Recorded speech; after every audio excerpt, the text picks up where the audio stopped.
avons le plaisir d'accueillir ce soir le professeur Jacques Fausse qui vient nous aider souvent et qui va nous parler des applications au quotidien de la radioactivité. Donc on remercie le site universitaire et l'IUT qui ont mis cet amphithéâtre à notre disposition. Et on remercie également Laurent Bouger qui est là, depuis Mekman, qui enregistre un DVD. Et les conférences se terminent souvent sous forme de DVD qui sont produits par l'UNICMAN, qui est l'association des anciens élèves du Conservatoire national des arts et métiers. L'Union nationale des ingénieurs. Ah. Voilà. Et donc, tout à l'heure, vous pourrez poser toutes les questions que vous voulez. J'en profite pour vous demander surtout de mettre pas les réponses. Si vous pouvez mettre vos portables sur le haut-parleur pour qu'il n'y ait pas d'interruption. Et puis d'autre part, je voulais vous signaler la prochaine conférence qui aura lieu le 3 février ici, qui sera organisée par les élèves de l'ESIX, de l'école d'ingénieurs en 3e année, qui sont au fond de la salle. Donc il y a 10 étudiants et le thème sera une centrale nucléaire, comment ça marche. Ils feront également une exposition et c'est eux qui animeront la conférence avec le soutien de professionnels dans la salle et avec une partie d'échange avec le public. Donc ce sera convivial, jeune, novateur, pas seulement sur l'aspect réacteur mais également sur l'aspect réseau, intégration dans la société civile, le lien, le réseau et les compétences. Donc ça, ce sera le 3 février, mercredi 3 février, même heure, 18h à 19h30. Voilà, donc on va laisser la parole au professeur Jacques Fausse et rendez-vous tout à l'heure. Voilà, bonne soirée. Là, c'est vrai que je deviens fidèle de cet amphithéâtre de cette conférence, mais je remercie donc de m'inviter. Alors ce soir, le thème, c'est sur les applications au quotidien de la radioactivité. Alors, on parle de radioactivité, c'est-à-dire on ne parle pas d'énergie nucléaire. Hein, c'est-à-dire que je ne vais pas du tout vous parler de la grande application de l'énergie nucléaire qui est de côté de l'électrogène, la fourniture d'électricité, etc., la production d'électricité, mais simplement donc toutes les applications de la radioactivité. Alors, désolé de faire dire pas grand monde, mais j'ai vu que la qualité était là et je suis même un peu désolé parce que beaucoup des choses que je vais dire, il y a dans l'assistance pas mal de monde qui ont des réponses comme moi. Alors, en général, là je vous ai deux parties. Souvent il y en a trois parce que quand je fais cette conférence, je rajoute la partie historique, mais la partie historique vous l'avez déjà vue. Donc celle-là, je la change. Je vais simplement rappeler brièvement qu'est-ce que c'est que la radioactivité, avec justement l'aspect qui nous intéresse, c'est-à-dire du coup les applications. Pourquoi les applications? Sur quoi est-ce qu'elles se proposent? Donc historique du rapide blanche, hein, vous vous souvenez qu'Eckrel donc découvre un phénomène un peu curieux d'émission de rayonnement qu'il appelle d'ailleurs rayon uranique, parce qu'il pense que ça ne concerne que l'uranium.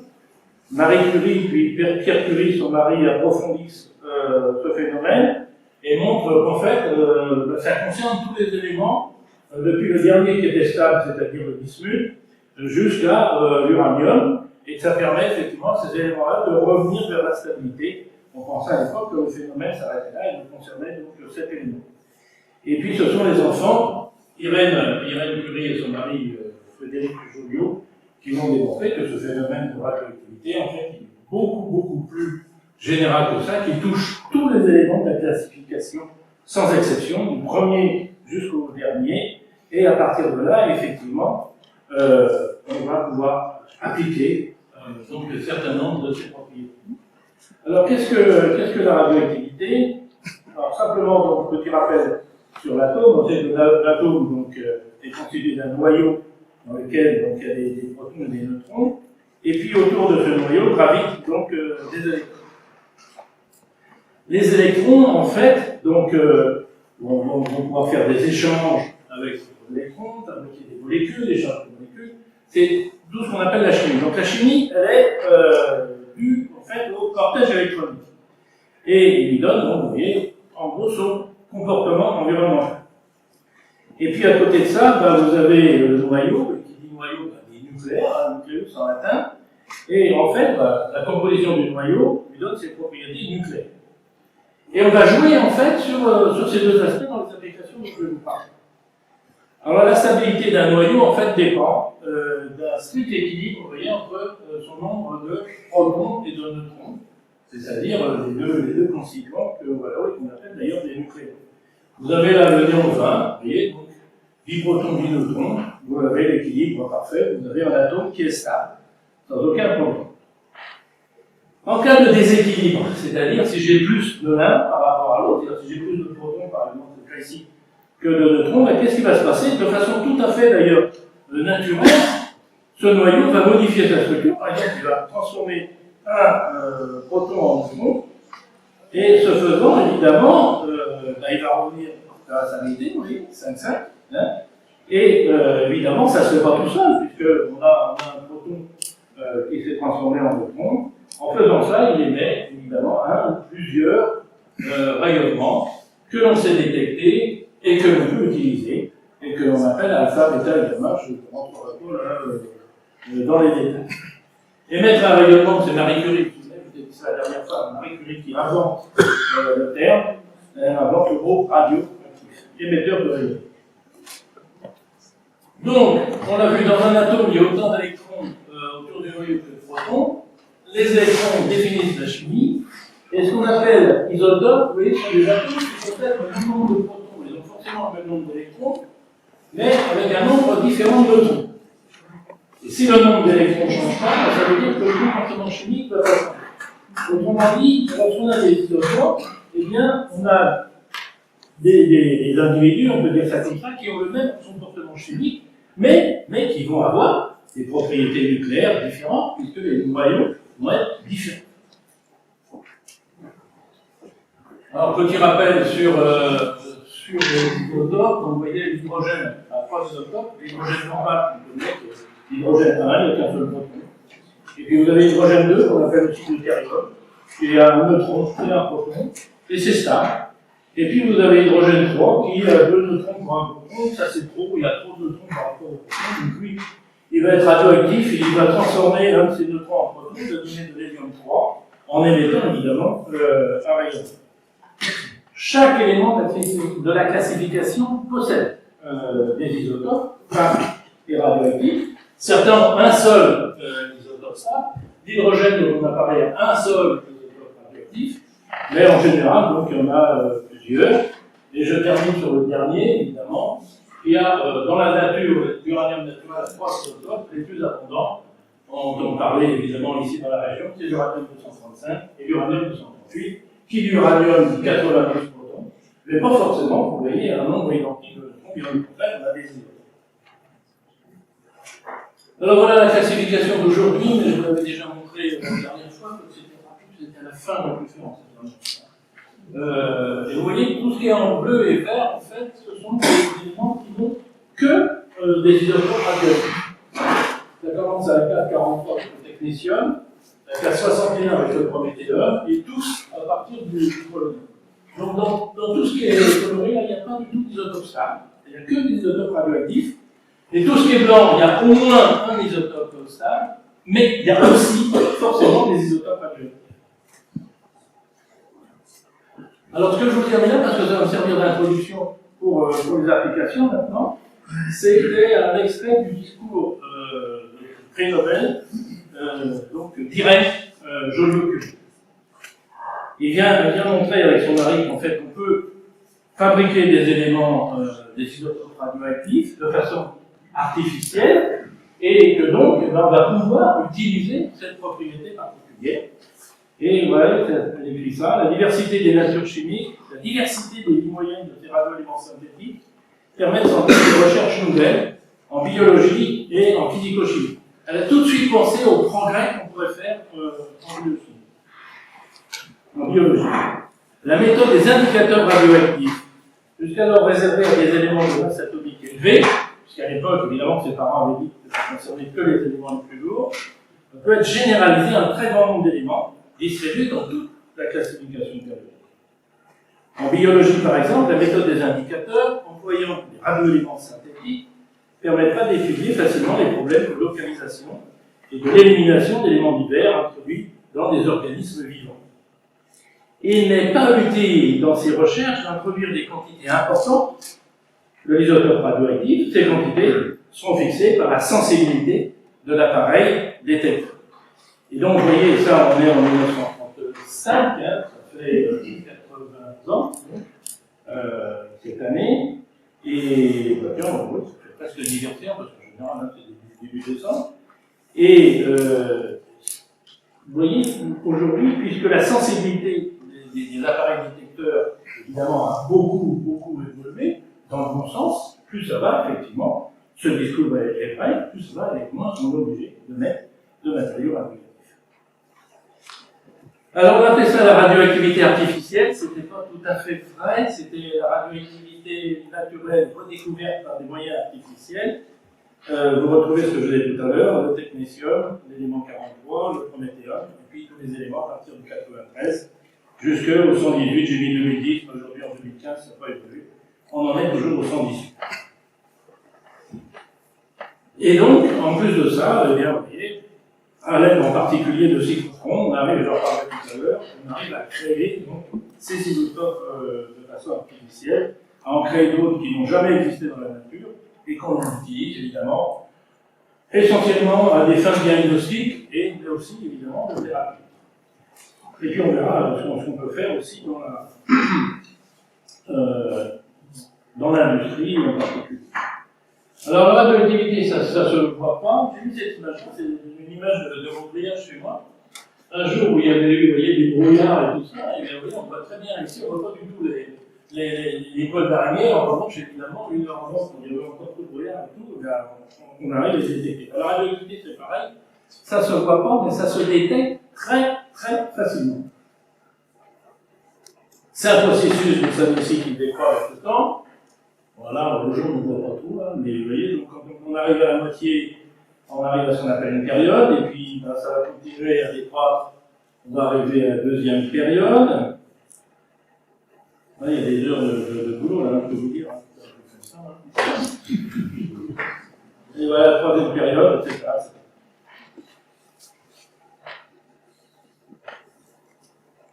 Alors les unités, alors ici dans la région, on connaît à peu près les unités, parce que quand même on a pas mal d'installations nucléaires dans le coin. Ces unités d'activité, c'est le Becquerel.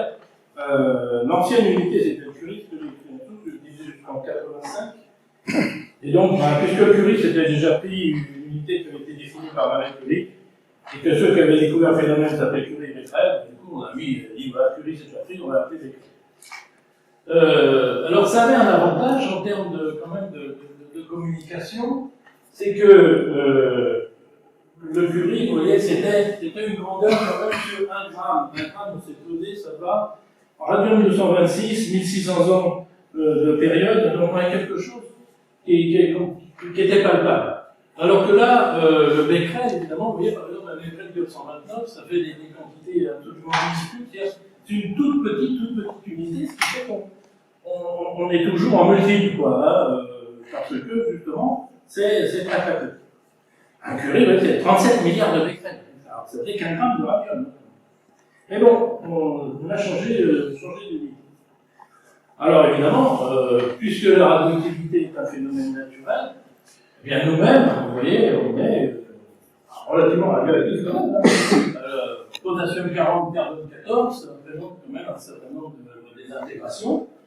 C'est pas dû du tout l'activité de l'homme aujourd'hui, hein, c'est avec le compagnon de Louis XIV. Ils avaient déjà cette radioactivité en eux.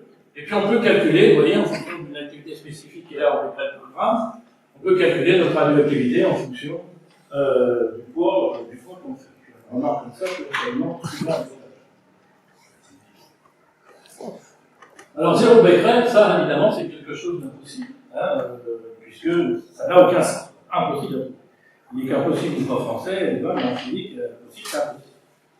Donc la seule référence qu'on peut avoir de radioactivité, c'est évidemment la radioactivité qui est la radioactivité naturelle.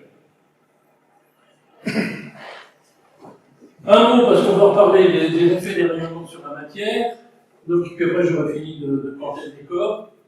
Donc les effets des rayonnements sur sur la matière dépendent évidemment de l'énergie qui est ici par unité de masse. C'est ce qu'on appelle la dose. L'unité d'énergie, c'est le joule. L'unité de masse, c'est le kilogramme. Et donc, ça s'appelle le gramme. Il y a une autre unité qui a disparu en même temps que le Covid, au 1er janvier 86. Ça commence à faire un moment. Alors évidemment, ça c'est fait pour n'importe quelle matière, inerte ou vivante, mais on se rend bien compte tout de suite que dans la matière vivante, ça ne va pas suffire de définir un grain, parce que ça va dépendre de la nature du rayonnement. Même si je ne vous détaille pas le rayonnement, mais ça va pas être la même chose, donc c'est un alpha, un gamma, un neutron ou un bêta. Ça va dépendre aussi de la façon dont cet isotope va se distribuer dans l'organisme. S'il se concentre par exemple sur la thyroïde, évidemment, ce n'est pas la même chose que s'il se répartit sur le corps entier. Donc on a dit qu'il faut qu'on puisse comparer des choses comparables, et on a défini ce qu'on appelle l'équivalent de dose, c'est le sievert. On a souvent des discussions dans nos commissions locales d'information, donc je salue les représentants qui sont ici, les collègues, parce qu'on a évidemment les opposants nucléaires qui essaient toujours de nous opposer les bons sieverts et les mauvais sieverts, les bons sieverts de la nature et les méchants sieverts créés par l'industrie nucléaire. En fait, il n'y a pas de bons sieverts et de méchants sieverts, il y a des sieverts, point. Les effets sont exactement les mêmes, puis on parle de choses naturelles. On a du mal à faire passer le message, mais enfin on y arrive quand même. Autrement dit, pour résumer, la quantité de radioactivité qui est exprimée en Becquerel, quand elle est absorbée par un individu qui a été exposé, est mesurée par le grain. Et l'effet produit par cette dose sur l'individu sera mesuré par ce qu'on appelle le signal. Alors je reviens sur cette planche qu'on a vue tout à l'heure. Donc cette radioactivité, je n'en parle plus, c'est terminé, mon introduction est finie, et on va l'utiliser dans diverses applications. Et qu'est-ce qu'on va utiliser dans la vue? On a l'utilisation de l'émission de rayonnement, les propriétés physiques ou chimiques de l'isotopes radioactifs. C'est ce qu'on appelle souvent un traceur. Pourquoi? Parce que vous l'avez vu tout à l'heure, vous avez un isotope stable, du fer par exemple, du fer classique, naturel, bon, et puis vous avez du fer radioactif, donc, que l'homme peut créer. En termes de chimie, le comportement va être exactement le même. Du fer, c'est du fer. Bon, il y aura le même nombre d'électrons, donc le même comportement chimique. Sauf que celui qui est radioactif a un petit quelque chose en plus, c'est-à-dire qu'il est émetteur de rayonnement. Et donc, si vous l'avez dans l'organisme, on va pouvoir suivre à la trace le chemin de ce fer. Imaginez que comme Popeye avec ses épinards, par exemple, on marque le fer des épinards et on mange à ce moment-là cet épinard. S'il n'y a pas de fer radioactif, vous n'allez pas savoir comment il va se distribuer. Si vous avez mis un tout petit peu de fer radioactif dans les épinards de Popeye, eh bien vous allez pouvoir voir où va aller ce fer, où est-ce qu'il est susceptible de se concentrer, comment après il va être éliminé, etc. Donc, on utilise ça, on le suit en fait, vous voyez, le fer, j'ai pris l'exemple du fer, on le suit à la trace, et c'est pour ça qu'on appelle à ce moment-là le fer radioactif un traceur. Alors ça m'a servi d'affiche, j'avais donné, c'est très joli, c'était une exposition qu'on avait fait il y a 25 ans déjà, le temps passe vite, qui s'appelle Lumière d'atomes et le nucléaire au service de l'homme. C'est-à-dire on expliquait de façon tout à fait d'ailleurs indépendante ce que l'on faisait avec le nucléaire. On n'a aucune raison d'avoir le nucléaire honteux, je ne sais qu'il ne faut pas avoir un nucléaire triomphant encore plus que dans d'autres applications. Et on avait expliqué, voilà, il y avait le côté réacteur, comment ça marche un réacteur, il y avait le côté cycle de combustible, ce qu'on fait par exemple au nucléaire, il y avait toutes les applications, qu'est-ce que c'était la radioactivité, etc. Et on avait un artiste donc, qui nous avait fait cette très très jolie fiche, on voit évidemment, il y a le réacteur, il y a la science pour les radiations des aliments dont je vous parlais tout à l'heure, il y a donc la datation, vous voyez, il y a la géologie, puis il y a le côté nature. C'était une très belle exposition qui était bien perçue. Et donc, on passe aux applications. Donc, on utilise, regardons la méthodologie, on utilise donc, le phénomène de radioactivité. Et donc, on va utiliser la décroissance dans le temps, on trouvera ça par exemple dans la datation, l'émission de rayonnement, la sensibilité de détection, vous allez voir tout à l'heure, effectivement. Dans l'absolu, on peut détecter un atome par son rayonnement. C'est pas tout à fait après il faut quand même un petit peu plus qu'un, mais on est très très très loin de la sensibilité chimique. L'identité chimique, ce sont les traceurs. Domaine d'application, biologie, médecine, sciences de la terre, industrie, préservation du patrimoine culturel. Et sauf dans quelques cas, vous voyez, l'utilisation du rayonnement, ça c'est très très clair aussi là-dessus, n'induit pas dans le matériau irradié une nouvelle radioactivité qui s'ajouterait à sa radioactivité naturelle. Donc ça ne veut pas dire que je ne le transforme pas en quelque chose de radioactif, il est déjà radioactif. Mais en tout cas, je n'ajoute pas une autre radioactivité, sauf si, dans quelques cas bien précis, je fais exprès justement de le faire. Lorsque des radioéléments sont dispersés à l'intérieur d'une enceinte, ça peut être le corps humain, on les choisit pour leur durée de vie, le plus courte possible, en général inférieure à quelques jours, de façon à ce que ça s'élimine très très facilement. Alors on va commencer par les applications médicales. Alors, sont de plusieurs ordres. Vous avez ce qu'on appelle les applications thérapeutiques, c'est-à-dire traitement du cancer et réhabilitation, et l'aide au diagnostic in vivo d'une part et in vitro d'autre part. In vivo, c'est toute l'image médicale, et in vitro, donc, ce sont les dosages radio-immunologiques. Alors on a eu cette conférence avec des DVD, qui était quand le nucléaire soigne, donc on a déjà eu un petit peu ça, donc je vais passer un peu vite là-dessus. Alors, application thérapeutique, donc on utilise en fait les effets du rayonnement. Alors, pour la thérapie, effet du rayonnement sur la matière vivante, qu'on appelle la radiothérapie, et pour la réhabilitation, eh bien, ce qu'on appelle le greffage radiochimique, c'est-à-dire qu'on fabrique en fait des matériaux tout à fait adaptés à ce qu'on veut réaliser, mais uniquement par ce qu'on appelle la chimie du rayonnement, qui permet de fabriquer des matériaux qu'on ne peut pas fabriquer par la chimie classique. Je vous donne un exemple tout à l'heure. Alors, les radiateurs pour le traitement du cancer, oui, on a des... Alors, j'ai un peu renouvelé mes images parce que ça évolue extrêmement vite. C'est assez curieux. Vous prenez une photo des radiateurs d'il y a 20 ans, vous avez l'impression d'être en préhistoire. Mais c'était il y a 20 ans. Bon, celle-là, elle est toute récente. Elle permet, vous voyez ici, de focaliser donc sur un point précis. Comment on peut le voir ici, vous avez le faisceau, vous allez voir, vous avez les têtes de faisceau, voilà, qui sont différentes. On est vraiment dans le 21e siècle, on arrive à faire des choses extrêmement précises. Il faut savoir que, ça, ce sont les chiffres de l'Académie de médecine.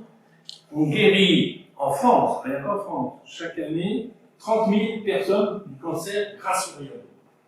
30 000 personnes qui ne redévelopperont plus un cancer d'ici 25 ans. Après, ils sont suivis. Donc, voilà, on dit que bon, 25 ans, c'est quand même une marche. Si jamais au bout de 25 ans, ils redéveloppent un autre cancer, bon, peut-être que même s'ils n'avaient pas eu le premier cancer, ils auraient ce second à cet âge-là. Donc, on se donne cette marche. Donc, 30 000 personnes en France.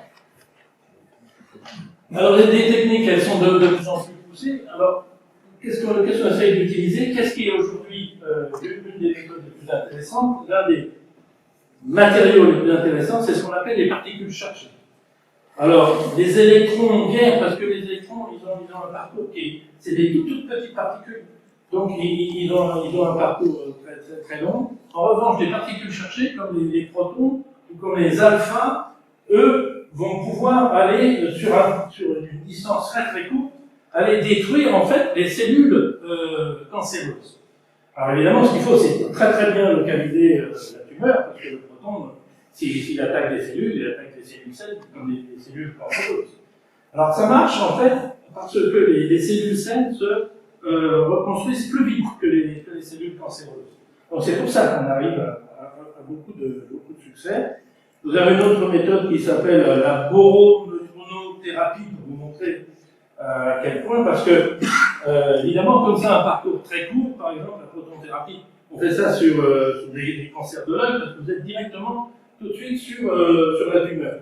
Quand c'est dans le cerveau, c'est plus compliqué. Vous voulez utiliser, par exemple, des alphas, mais vous ne pouvez pas, parce que l'alpha, il ne va jamais traverser. Donc, ce n'est pas la peine d'envoyer un faisceau d'alpha. Alors, en fait, on marque des molécules spécifiques qui vont aller sur la tumeur dans le cerveau avec du bord. Du bord tout à fait naturel. Et puis là, on envoie donc des neutrons. À ce moment-là, une fois que la molécule s'est fixée, alors ces neutrons ont un parcours très long, donc ça va, ils peuvent atteindre l'intérieur du cerveau. Et on fait une réaction bien connue des nucléaires, ce qu'on appelle la réaction N-alpha, c'est-à-dire que le neutron arrive sur le bord, produit donc des alphas directement à ce moment-là sur la tumeur. Donc vous voyez, c'est quand même des méthodes qui sont extrêmement poussées. Je suis en train de penser à ce pauvre Laurent qui fait son truc et qui me voit bouger sans arrêt, il me dit là, tu l'as dessus, vous voyez, c'est pas grave. On est en train de mettre au point en France un cyclotron qui s'appelle Aronax, qui fait 70 mètres d'énergie, qui est beaucoup plus que les cyclotrons dont je parle de terre qui font 30 mètres, 750 microampères d'intensité, c'est plutôt 100 aujourd'hui, vous voyez, et ça permet de fabriquer des radioisotopes comme ça, tout à fait spécifiques, aussi bien pour le diagnostic que pour la thérapie. Donc là, on est dans le top aujourd'hui. Alors, j'ai parlé donc de la radiothérapie, un mot aussi sur les techniques de réhabilitation.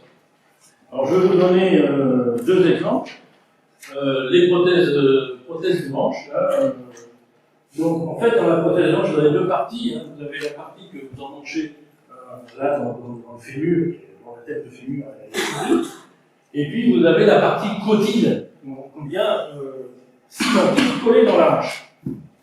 Et ce cotyle, évidemment, vous ne pouvez pas faire ça 36 fois parce que, bon, une fois que vous l'avez retiré la partie qui était mauvaise de la hanche et que vous avez cimenté cette partie, vous ne pouvez pas faire ça 36 fois. Alors, vous savez, jusqu'à un temps qui commence à être éloigné aujourd'hui, disons des années 90, le raisonnement était un peu cynique, on attendait que les gens soient très vieux, alors ils souffraient des fois pendant des années, en disant bon, le truc il va tenir peut-être 10 ans, 15 ans, maintenant à l'âge qu'il a, bon, c'est bon, on peut le faire parce que vous n'avez pas son espérance de vie. Et depuis, vous savez qu'on met ça sur des gens relativement jeunes, hein, Johnny Hallyday avec sa première prothèse à 47 ans, la deuxième à peu près 10 ans après, enfin, bon, et il continue, il se dérange un peu moins que les jeunes, mais quand même, quoi. Voilà, il continue. Et on a fabriqué donc ce cotyle extrêmement résistant, justement, grâce à la chimie sous rayonnement, ce qu'on ne sait pas faire en chimie classique. Je n'insisterai pas sur la méthode, c'est assez compliqué, mais ça marche bien. Et deuxième exemple, les lentilles cornéennes. Ça, c'est pour le traitement du glaucome. Vous savez que le glaucome est une maladie qui, lorsque vous êtes atteint, peut conduire à la cécité, carrément. Hein, et il faut à ce moment-là vous mettre, et puis jusqu'à la fin de vos jours, tous les jours, une molécule qui s'appelle la pilocarpine pour éviter évidemment le développement de ce glaucome.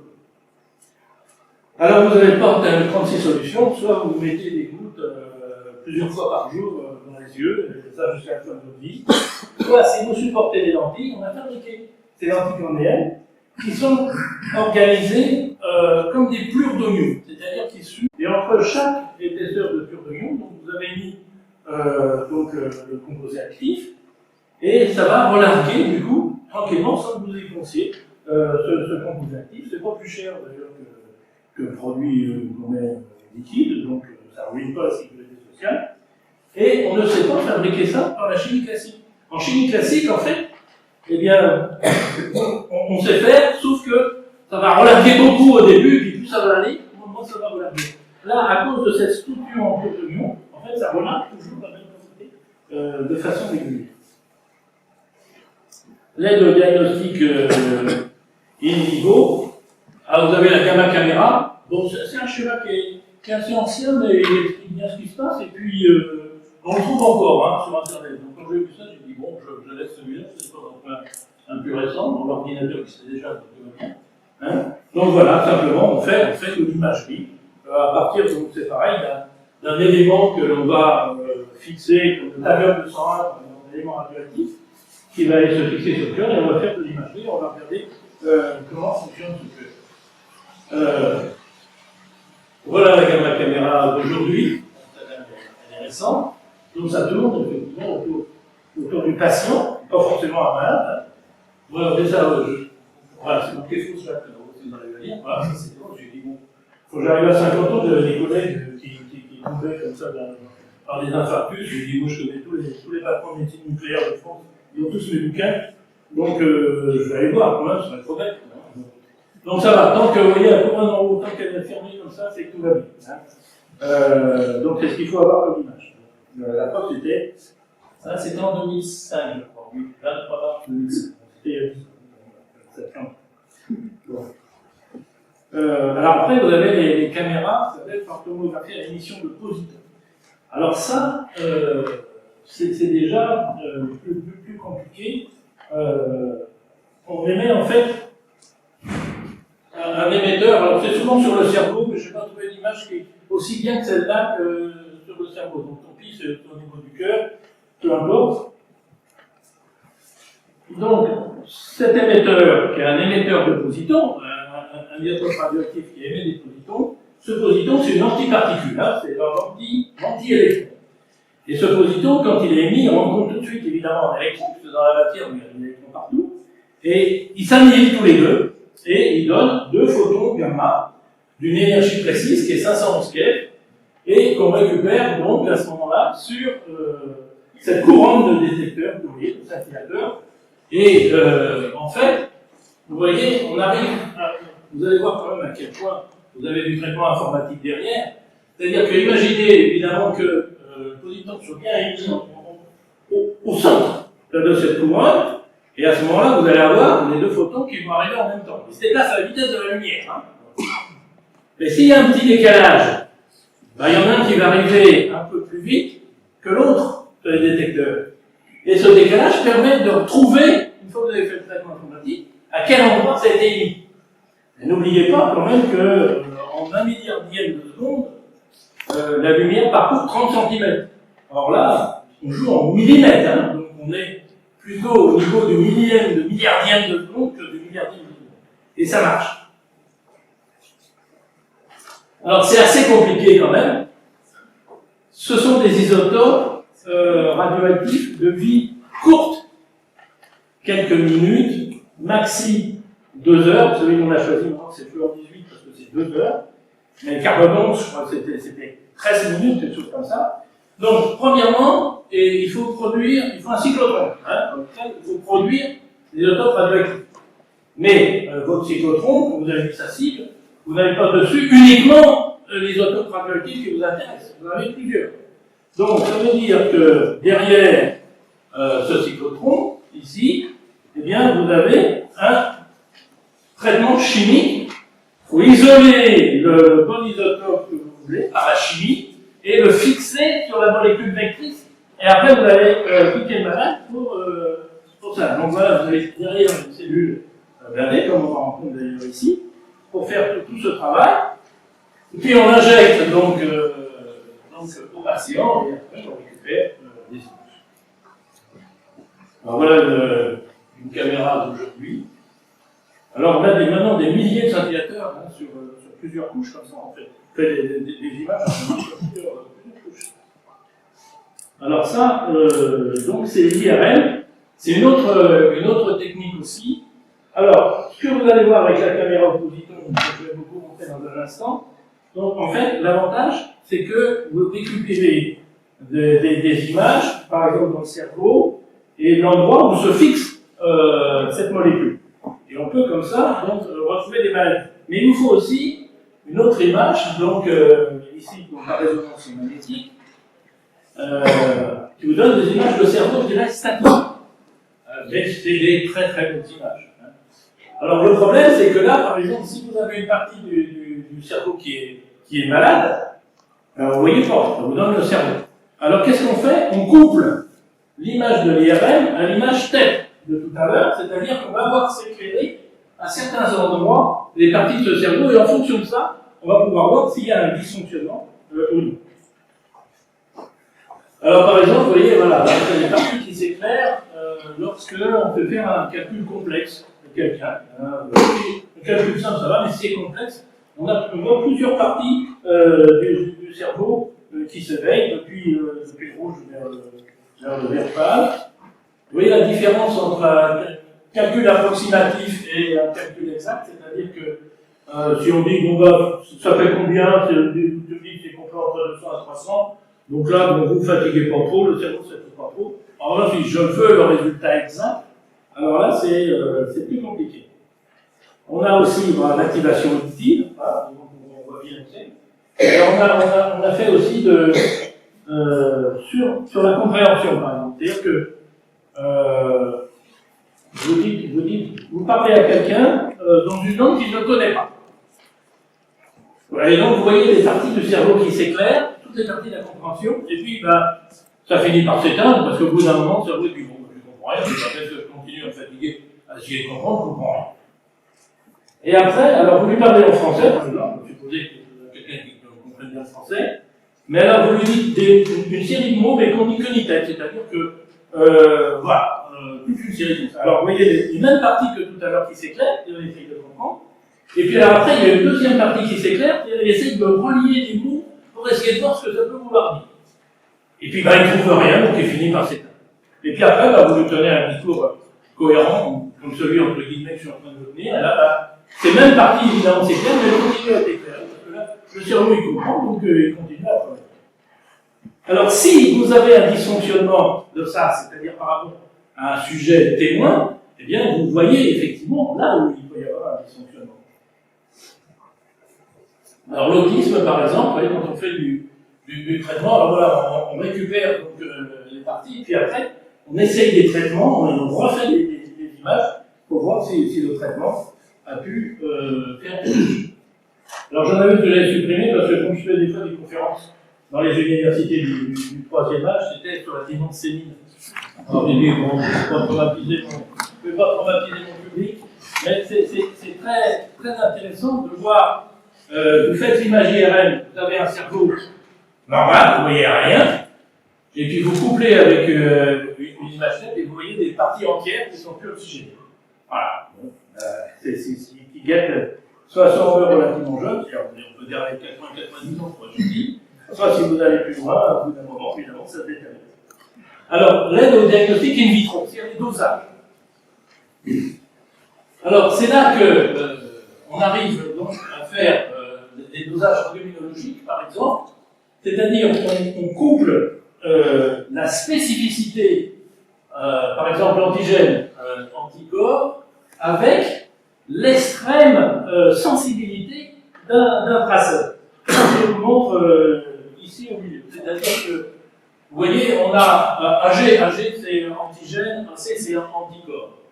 Donc, vous avez un certain nombre de points comme ça, de coupes antigènes-anticorps qui sont mis, qui vous donnent une coupe d'étalonnage, et puis, eh bien, vous injectez plus ou moins d'un anticorps marqué. Et puis, vous avez la courbe, et à un moment donné, donc, vous voulez faire le dosage, et vous faites un simple dosage, avec très peu de choses, et vous allez avoir un point sur la courbe, et ce point sur la courbe, il va vous donner évidemment la quantité d'antigènes que vous avez à cet endroit. Alors vous savez que depuis les années 70 à peu près, juste après la naissance des enfants, et d'ailleurs il y a ces dosages pour la Normandie qui étaient faits à l'usine de l'Arme, ici dans les services donc, médicaux, je pense qu'ils le font toujours, on prélève une goutte de sang au talon. Et sur cette goutte de sang, eh bien, on fait des tables de dosage, effectivement, pour vérifier un certain nombre de maladies possibles pour les enfants. Et évidemment, ceci est possible parce qu'on prélève très très peu. S'il fallait qu'on prenne un litre de sang, c'est sûr qu'on n'en fait pas pour des bébés. Donc ça, c'est une photo qui est sortie des archives personnelles. Ça fait un moment quand même. Ça fait 45. Alors, les autres applications. Alors, je vais mettre d'autres exemples, on va sortir de la médecine, mais vous voyez que c'est vraiment une application là, de la radioactivité de ces méthodes qui permettent quand même de faire des progrès. C'est très important sur le diagnostic, par exemple, parce que ça permet évidemment de détecter des maladies, des fois à leur début, et plus vous avez des tôt, et plus vous pouvez évidemment avoir des guérisons possibles. Alors, autres applications, vous voyez ici, beaucoup de greffage et réticulation, vous en parlez, l'industrie du bois, des tas d'autres exemples, sciences de la terre, application de l'indice, préservation du patrimoine naturel. Je vais vous développer ça tout de suite. Alors, greffage et réticulation. Greffage et réticulation, c'est un peu ce qu'on a vu tout à l'heure. C'est la chimie sous rayonnement. Cette fois-ci, on est plus côté médical, on est dans des autres aspects. Par exemple, ici, vous voyez, des câbles réticulés, ce sont des câbles, par exemple, qui deviennent infusibles. Ils ne peuvent plus fondre. Vous en avez d'autres où on utilise ce qu'on appelle l'effet mémoire. Donc, ce sont des molécules particulières, donc ils ont une certaine forme, et puis vous leur imposez une autre forme. Et puis là, vous les soumettez au rayonnement, vous les irradiez. Vous arrêtez, ils gardent cette forme. Si vous les réchauffez au-delà de la température de fusion, ben, ils ne vont pas fondre puisqu'ils sont devenus infusibles. En revanche, ils se souviennent de leur première forme et ils reprennent leur première forme. Donc, ce sont des applications qu'on utilise dans l'industrie. L'industrie du bois, alors c'est ce qu'on appelle les composés bois plastique. Donc là, c'est pareil, c'est pour en faire des composés extrêmement solides. C'est du bois, vous ne pouvez pas faire la différence entre du bois et ce qu'on appelle du bois plastique, sauf que, voilà, il y en a un qui maintenant qui est devenu, qui va traverser les siècles parce qu'il est devenu d'une solidité à toute époque. À un moment donné, même ça a été beaucoup utilisé par les Américains, on a dû les faire un petit peu moins quand même solides parce qu'on n'arrivait même plus à enfoncer un clou dedans. Le clou sortait, donc vous ne pouvez plus travailler. Vous voyez, quand même, bon, là c'est un peu trop, peut-être limité un petit peu. En France, on a, comme vous avez musée Stendhal à Grenoble, et que Grenoble, vous avez un centre du CEA qui s'appelle le centre donc, de militaire de Grenoble, eh bien, on a refait, vous voyez, le parquet de ce musée. Et, bon, maintenant, voilà, il n'y a plus de problème. Les insectes, évidemment, xylophages ne peuvent pas y aller, les petits talons, des dames, quand elles vont dessus, il n'y a plus de problème, on peut y aller, il n'y a pas de souci. Et aux États-Unis, oui, c'est beaucoup développé parce qu'ils aiment le bois, mais bon, évidemment, dans des centres commerciaux, dans des églises, même dans des gares maintenant. C'est vrai où il y a beaucoup de passages, ils n'hésitent pas à mettre donc ces composés bois plastique. Alors, d'autres exemples en vrac que je vais vous montrer, gammagraphie, peinture luminescente, jauge de mesure, recherche de fuite, mesure des usures, donc sur des images, donc des contrôles de soudure par gammagraphie, c'est-à-dire en fait, vous voyez ici, voilà, on met un rayonnement gamma qui va traverser, vous mettez donc un film détecteur de l'autre côté, et évidemment, là où il y a la soudure, votre rayonnement il traversera de la même façon que là où vous avez par exemple le tuyau tout à fait homogène, tout à fait applicable. Vous avez une épaisseur qui est légèrement différente, et l'information évidemment qui va arriver sur le film ne va pas être la même en fonction de ce qu'a traversé le rayonnement gamma, et vous pouvez contrôler comme ça et voir en particulier l'homogénéité évidemment de votre soudure. Alors faire ça par exemple la Flamanville en particulier évidemment, mais un petit peu partout. Je pense que les sous-marins ici aussi, donc avec la même chose. Donc on utilise ce qu'on appelle la gammagraphie. Le positionnement des fers, vous voyez, dans le béton, de la même façon, voilà. On a à l'intérieur d'un bâtiment réacteur construction. Bon, même chose, on contrôle ce ferraillage qui était bien positionné à l'intérieur du béton. Recherche de fuite de gaz sur une canalisation enterrée. Même chose, donc vous avez une fuite quelque part, vous ne savez pas où. Il suffit d'injecter, évidemment, en amont, vous voyez, un composé avec un marqueur radioactif, et il suffit à ce moment-là, l'agent va se déplacer dans la route. Tiens, je l'ai vu faire une fois à Henneville. Tiens, j'étais en train de. La seule fois que j'ai vu aujourd'hui, c'était à Henneville. Et donc, voilà, ils se déplacent, et puis d'un seul coup, hop, ils ont le signal.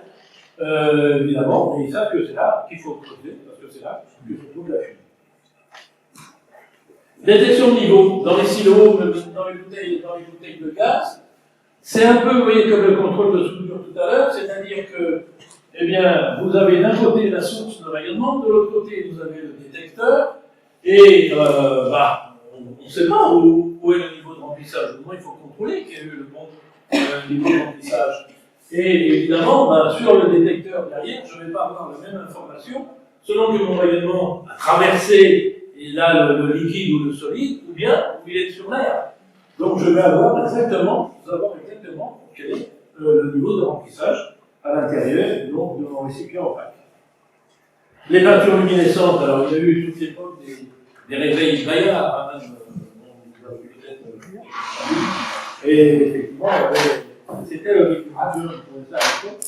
Et ça, pour bien briller la nuit, ça fait bien la nuit. Sciences de la Terre, donc datation, prospection minière, écologie. Alors la datation, on parle beaucoup du CO2 en ce moment, donc là on en parlait aussi. Donc, vous savez que parmi les isotopes du carbone que l'on absorbe, vous avez les deux isotopes stables qui sont le 12 et le 13, mais vous avez aussi un isotope radioactif qui est le carbone 14, qui est produit donc, dans les hautes couches de l'atmosphère et qui tombe sur la surface de la planète, entraîné par les eaux de pluie. Et puis après, ben, évidemment, voilà, ça arrive dans les arbres, et puis dans la vache, elle consomme, et puis bon, on voit le lait, etc. Enfin, donc on a, vous avez vu tout à l'heure, d'ailleurs, vous avez donné le chiffre, qui était loin d'être négligeable, notre activité en carbone 14. Tant que l'organisme vivant, que ce soit une plante, un animal, un bonhomme, eh bien, son activité en carbone 14, elle est constante.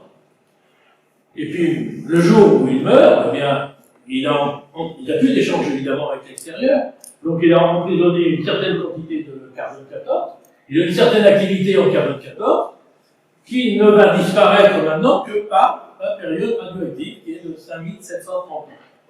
Donc, ça veut dire quoi? Ça veut dire que si vous comparez l'activité en carbone 14 d'un individu, n'importe lequel, par rapport à son activité aujourd'hui d'un organisme vivant, et si vous trouvez juste la moitié, eh ben c'est qu'il est mort il y a 5730 ans. Si vous trouvez le quart, ben c'est qu'il est mort il y a 11 400 années. Et puis ben, entre les deux, bon, c'est facile de faire le calcul. Donc voilà comment on arrive à faire de la datation des activités même de l'homme à un moment où il n'y a pas d'archivage, il n'y a rien. Donc, la seule chose qu'on a dans les grottes de Lascaux ou autres, les grottes préhistoriques, c'est de pouvoir faire cette datation. Il y a d'autres datations aussi qui existent sur des temps plus éloignés. La prospection minière, c'est pareil. Donc, alors, il y a plusieurs méthodes. Hein. Vous voyez ce qui est un free, c'est-à-dire que, par exemple, vous voyez des neutrons dans des milieux qui sont beaucoup hydrogénés, puisque ça marche mieux évidemment le gaz d'hydrogène. Le neutron va perdre son énergie, et en fonction de l'énergie qu'il a perdue, quand il va revenir sur le détecteur, on peut regarder la teneur en hydrogène dans ce milieu. On peut faire la même chose avec d'autres matériaux, avec des réactions à gamma. Donc le neutron va faire une réaction qu'on appelle gamma, c'est-à-dire le neutron va être absorbé, le photon gamma va être émis, et en fonction de l'énergie de ce photon, eh bien on sait quel élément a été percuté par ce neutron, et on peut avoir comme ça l'analyse. Même chose de l'autre côté, vous voyez, un petit peu de la même façon. Alors, la prospection qui peut même se faire quand on recherche par exemple l'uranium low, par hélicoptère, puis après on affine avec des détecteurs. On recherche des courants d'envasement. Ça, c'était un marché qui avait remporté le CEA à Singapour. Parce qu'il y avait le port de Singapour, que vous voyez ici, qui s'envasait, et on ne savait pas d'où venait cette vase. Alors, bon, évidemment, vous voyez, si vous êtes au point A, si vous voulez retirer cette vase pour la relarguer au large, et vous avez par exemple la solution A et la solution B. Alors, la solution A, elle est très juteuse pour celui qui est en train de faire le dragage, parce que ça va revenir très vite. La solution B, en revanche, ça va partir vers le large. Et c'est là, évidemment, qu'il faut le faire. Sauf que, il faut savoir. Bon. Et bien là, on fait sur quelques litres de sable, ou sur quelques kilos de galets, que l'on marque avec des isotopes, et on va regarder où est-ce que, évidemment, ils vont se disperser dans la mer, et à partir de là, on arrive à voir à quel point il faut, lorsqu'on drague ces ports, où est-ce qu'il faut les mettre ces composants.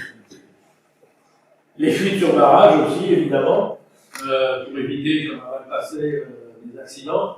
Alors qu'est-ce qu'on fait à ce moment-là? On met un peu de radioactivité en amont du barrage, et puis on regarde où passe cette radioactivité en aval, si jamais elle passe. Si elle passe, avec quelle vitesse, avec quelle quantité par rapport à ce qu'on a mis en amont, pour voir s'il n'y a pas un sapage qui est en train de se faire dans le barrage.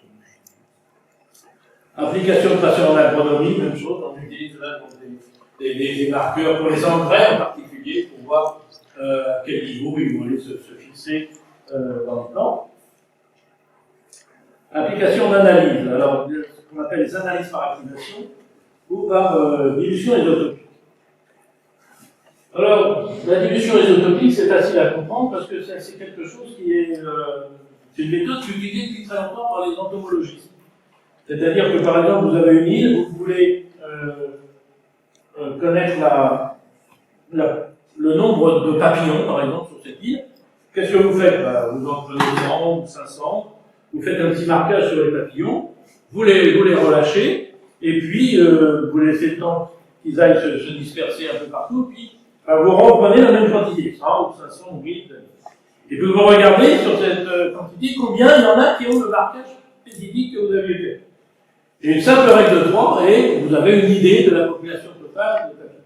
Eh bien, vous voyez, là, c'est la même chose, c'est-à-dire que si vous voulez, par exemple, dans une poche d'eau souterraine, connaître le volume de l'eau, vous injectez un tout petit peu d'eau trissier, c'est-à-dire que vous allez remplacer un des isotopes d'hydrogène par un isotope radioactif de tritium, et puis vous laissez un certain temps, puis vous reprélevez une quantité de cette eau, et vous faites en fonction de l'activité de départ à l'activité d'arrivée, et en fonction du volume que vous avez prélevé, qui en général d'ailleurs négligeable par rapport au volume total, c'est-à-dire que ça, on a vu. Donc ça, la règle de 3, souvent le voisin, ça ne sert à rien avec qui.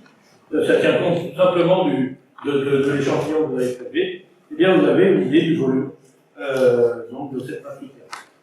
L'analyse par activation neutronique, c'est pareil, vous avez une impureté dans un matériau et vous voulez connaître à la fois l'identité de cette impureté, sa quantité, dans la mesure où, si vous avez la chance qu'il soit sensible aux neutrons, c'est-à-dire qu'il s'active facilement, eh bien, vous envoyez un faisceau de neutrons, vous avez les réacteurs de Saclay, et donc vous avez une activation qui se produit, émission de rayonnement gamma, dont l'énergie est spécifique de l'élément en question, et à partir de là, vous savez quel élément il y a en impureté et quelle est sa quantité. Préservation du patrimoine culturel, donc destruction des parasites, consolidation des hommes. Alors, ce dernier aspect, avant que je l'agroalimentaire. Alors, ça, il y a un très très grand projet depuis longtemps qui existe. C'est le CEA, encore une fois, qui s'en occupe à Grenoble, dont je parlais tout à l'heure, qui s'appelle Nucléar. Oui, Nucléar, c'est un jeu de mots entre nucléaire et art. Et qu'est-ce qu'on fait? Par exemple, l'exemple que vous avez ici, je crois que j'ai détaillé après, mais je vais le faire tout de suite. Vous avez des bois gorgés d'eau. Vous avez retrouvé des bois, ce qu'on appelle les bois gorgés d'eau, c'est des bois qu'on a récupérés de vaisseaux qui ont coulé il y a des siècles. Mais seulement le bois gorgé d'eau, dès que vous sortez de l'eau, eh bien il s'effrite. Il se transforme en poussière. Et on voulait, par exemple, on avait une très très vieille pompe égyptienne qui avait à peu près 2000 ans, on l'a retrouvée. On voulait voir comment cette pompe fonctionnait.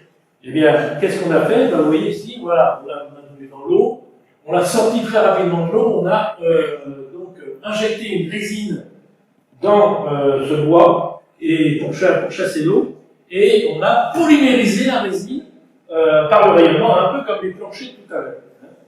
Et à partir de là, d'ailleurs, pour reprendre l'exemple de cette pompe, on a pu regarder, on n'a pas fait fonctionner quand on nettoyait cela, mais on a pu voir sous quel principe en fait elle fonctionne. Alors évidemment, là aussi, il nous faut des laboratoires pour la chimie, il nous faut un irradiateur gamma, en général une source de cobalt 60, donc qui est à l'intérieur, vous voyez, d'une piscine pour se protéger des rayonnements quand cette ne fonctionne pas. Là, vous l'avez en haut, voilà, on a des statues qu'on est en train de consolider de cette façon-là. Bon, évidemment, c'est par rapport au nombre et au volume de statues, la pierre, de marcher de la pierre ou du bois, bon, c'est pas grand chose qu'on arrive à faire, on n'a pas les moyens de tout faire, mais c'est quand même assez intéressant. Donc ça, c'est ce que je vais expliquer à l'instant. Voilà. Alors voilà, donc une série d'objets qu'on est arrivé à récupérer de cette façon-là. Et puis vous avez Ramsès II. Ramsès II, il était, vous savez, alors, c'est pas le procédé de momification qui est en cause, c'est que très vite la momie avait été profanée et elle se trouvait infestée d'à peu près 70 sortes de champignons. Et donc, a proposé à Saclay de, de détruire ces champignons, de stériliser cette momie. Hein. Vous voyez, il est mort à plus de 90 ans. Il avait 94 ans quand il est mort, Ramsès. Il avait encore des cheveux. Hein. D'ailleurs, alors les Égyptiens, par l'instant de ce que vous avez demandé, on avait testé sur des momies moins célèbres pour voir, pour être sûr que les cheveux n'allaient pas tomber avec le traitement au rayonnement. Et alors, il avait un avantage en tant que momie, c'est qu'il était atteint de spondylarthrose. La spondylarthrose, ça soude les vertèbres. C'est-à-dire qu'il paraît que ça fait extrêmement souffrir comme on est vivant, mais si vous devez finir à l'état de momie, c'est chouette parce que, en fait, vous êtes plus solide, quoi. Hein. Donc c'est ce qui est arrivé de Ramsès. On l'a étudié, et on s'est aperçu d'ailleurs, assez curieusement, qu'il était blond aux yeux bleus, ce qui n'est pas évidemment l'idée qu'on se fait d'Égyptiens moyens. Hein. Et bon, il y a des familles nordiques qui étaient arrivées en Égypte, les Égyptiens n'avaient jamais vu de blond aux yeux bleus, ils sont dit ce sont des dieux, les autres évidemment, ils ne doivent surtout pas les comparer parce qu'ils ont bossé pour eux. Hein, et ça explique aussi pourquoi ils se marient entre eux en fait, et que tout ça a fini par les aimer. Parce qu'ils voulaient garder évidemment ce caractère tout à fait particulier. Alors, il a été reçu à Orly. Alors l'Égypte avait dit c'est un chef d'État et il faut le recevoir comme un chef d'État d'aujourd'hui. Donc la France avait promis de recevoir. Alors, quand j'étais au conservatoire, ma voisine qui occupait le bureau à côté du mien, c'était Madame Sonia Seité, qui a terminé sa carrière, a terminé des universités, elle a terminé professeur titulaire de chaire au conservatoire d'art et métiers. C'était une géologue. Et des fois, le soir, on prenait un whisky dans les cours, vous savez, les cours du soir, c'était pas grave, alors on discutait un peu. Et un jour, je dis, je parle de Ramsès, mais on a quand même reçu dans le salon d'honneur, il y avait des motards et tout, tout et elle me dit, mais c'est moi, France, c'est moi qu'on a envoyé, le conseil des ministres a envoyé, et j'ai dû faire. Alors après, il dit, les collègues se moquaient de moi, les collègues ministres. Il appelait ça le discours à la caisse, parce que j'étais dans la caisse, il y avait marqué haut, bas, fragile. Et je disais, Majesté, la France est heureuse de vous recevoir sur son sol, c'est un grand honneur, etc. Et il y a une caisse. Il dit, c'est moi, c'est ce qu'on appelait le discours à la caisse. Et donc on a traité, donc Ramsès II, effectivement, on l'a débarrassé de tous ces champignons. Donc, radiotraitement biologique, donc radiostérilisation, c'est vrai que le matériel chirurgical aujourd'hui est stérilisé par le rayonnement, uniquement par le rayonnement, ça a été comme d'autres. Traitement des eaux, assainissement des boues, et puis conservation des denrées alimentaires. Si j'ai un peu de temps, je terminerai là-dessus. Et je vois que j'ai un peu. Donc, radiostérilisation de matériel chirurgical et autres. Donc, voilà, ça se fait dans ces installations, là, vous voyez, où on pose les paquets, ça part derrière évidemment des murs de béton avec des chicanes qu'il faut. Vous avez l'accélérateur du radiateur qui est dans la pièce, on voit du rouge au fond, et puis ça revient. Alors souvent on fait un traitement double face, c'est-à-dire qu'on le retourne, on fait ça soit à la main, soit avec une machine. On a éradiqué aussi la mouche CC. Alors la mouche CC, en fait, vous savez, c'est elle qui véhicule le parasite de la maladie du sommeil. Et qu'est-ce qu'on a fait en fait? Eh bien, on a élevé des millions de mâles dans des laboratoires, et puis on a stérilisé ces mâles par le rayonnement. Et ça a marché parce qu'en fait, les femelles CT n'ont qu'une relation avec un mâle dans leur vie. Alors, s'ils sont tombés sur un mâle qui était stérile, c'est terminé. Elles n'auront pas de descendants. Et à condition de faire ça sur des millions d'individus et de répéter ça pendant des années, on voit évidemment cette population diminuer. Ce qui est bien, c'est qu'elle ne disparaît pas complètement, parce qu'il ne faut pas faire disparaître des espèces complètement, mais en revanche, on peut effectivement le faire diminuer. Ça, c'est pas vu aussi. Quand j'ai lu ça, j'étais quand même assez étonné, parce que, comme on parle toujours, vous savez, l'irradiation, ça fait peur à tout le monde, etc. Et voilà un gentil petit article dans l'Express, le 1er février 2012. Chouette, ça s'appelle Chouette, hein, c'est moi qui l'ai écrit. Hygiène, vous voyez, inutile de stériliser les poumons et les tétines, y compris pour les enfants fragiles. Et c'est une conseil de la santé publique. Une propreté microbiologique suffit. Il faut laver et rincer 3 fois en remplissant à moitié le biberon d'eau, en faisant tourner sur lui-même pour bien imbiber les parois, sécher entièrement selon le conseil des pharmaciens hospitaliers. Mais cela suppose que le matériel ait été conçu par les industriels selon un procédé appelé ionisation par les rayons gamma dans une atmosphère contrôlée. Vous voyez, là c'est pour des bébés et tout, on peut faire un traitement. C'est vrai que c'est un traitement tout à fait banal et sans aucun danger. Mais voilà, vous voyez, donc de temps en temps, on voit ce genre d'application. Traitement des eaux, assainissement des eaux, c'est le même principe. Hein. Dans certaines, alors, il y a des installations qui existent dans le monde, à Chicago, par exemple, à Munich, où l'eau est traitée de cette façon-là. Les boues aussi, on peut essayer de répandre sur les champs. Et puis on en arrive, donc, dernier aspect, ce qu'on appelle la conservation des denrées alimentaires. Donc je vais vous dire un peu plus. Alors évidemment, il y a eu la mode hein, de ça. Il y a eu une époque, c'était les années 85-90. L'irradiation des aliments était, la fin de conservation était à la mode. Tout le monde voulait son installation d'irradiation.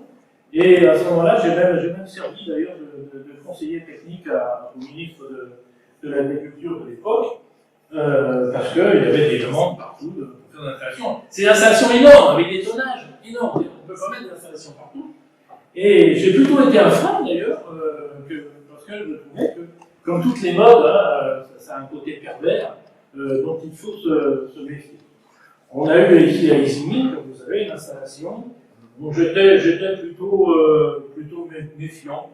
Mais quand on m'a dit que c'était pour éradiquer le camembert pour les Américains, parce qu'ils ne voulaient pas que c'était fort, on leur dit qu'ils vont manger ça en buvant du Coca-Cola, donc allez, d'accord. Mais il y en a d'autres, d'ailleurs ils ont su, je n'ai jamais visité, hein, j'étais la seule que j'ai jamais visité, et quand j'étais là, que j'étais pas tout.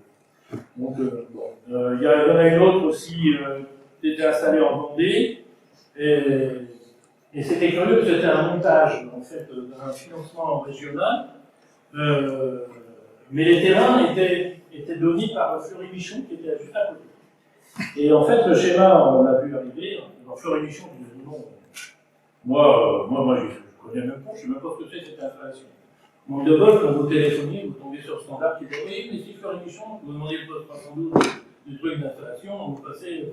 À part ça, Fleury-Michon, ça ne savait même pas qu'il y avait une installation de et j'avais dit au ministre, enfin, moi, son directeur de cabinet, qu'est-ce qui va se passer? En fait, le financement, qui est un financement régional, donc on va monter le truc, ils vont s'arranger pour que ça périfie, et puis Fleury-Michon va acheter ça pour un France Fabrique, et puis après, ça vous assure que ça va marcher.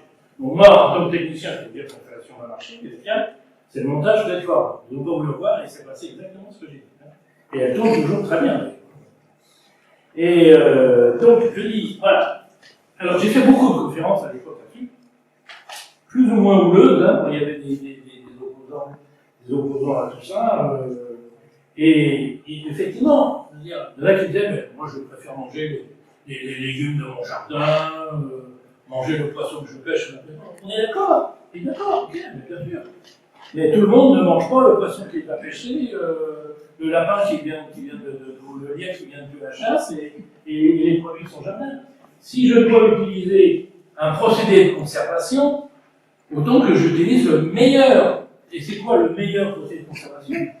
C'est celui qui va évidemment détruire le moins les composés nutritifs, qui va introduire le moins de composés étrangers dans mes aliments. Bon. Et à partir de là, regardons. Hein. Donc c'est ce qu'on a fait. Et je vais vous donner quelques planches là-dessus. Alors en fait, c'est certes un procédé de conservation, mais c'est surtout un procédé d'assainissement. On peut comparer à la pasteurisation. C'est une technologie, vous voyez, qui est vieille, hein, qui est ancienne, fin des années 50, et utilisée donc, dans les premières missions de la NASA. Très, très utilisée aux États-Unis. Hein. Il y a eu, il n'y a pas très longtemps, un reportage encore sur ce procédé.